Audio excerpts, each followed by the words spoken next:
இன்னைக்கு தமிழ்நாட்டையே வந்து ரொம்ப சோகத்தில் இருக்கோம் அப்படின்னா அது வந்து பலி எண்ணிக்கை வந்து பார்த்தோம் அப்படின்னா இந்த கள்ளச்சாராயத்தினால 40க்கும் மேற்பட்டோர் வந்து பலி எண்ணிக்கை இருக்கு. இன்னைக்கு தமிழ்நாடே ரொம்ப சோகத்தில் ரொம்ப எல்லாரும் உற்று நோக்கக்கூடிய விஷயம் அப்படின்னு வந்து பார்த்தோம் அப்படின்னா கள்ளக்குறிச்சியில் கருணாபுரம் இந்த கிராமத்தில் கள்ளச்சாராயம் அப்படின்ற ஒரு விஷயத்தினால அந்த கிராமமே இன்னைக்கு வந்து ரொம்ப அழுகையில் சோகத்தில் மூழ்கியிருக்காங்க அப்படின்னே சொல்லலாம். இதுக்கு காரணம் அப்படின்னு வந்து பார்த்தோம் அப்படின்னா சட்டத்துக்கு விரோதமாக விற்கக்கூடிய இந்த கள்ளச்சாராயத்தை குடித்து மக்கள் வந்து இறந்துருக்காங்க. இது வந்து முதல் தடவை அப்படின்னு கேட்டிங்கன்னா இல்லை, போன வருஷம் இதே மாதிரி நடந்துச்சு, அதுக்கு முன்னாடியும் நடந்திருக்கு.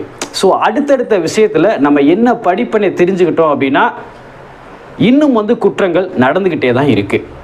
கிட்டத்தட்ட இந்த கிராமத்தில் வந்து பார்த்தோம் அப்படின்னா 150 பேர் வந்து இந்த கள்ளச்சாராயம் அதாவது எரிசாராயம் அப்படின்றத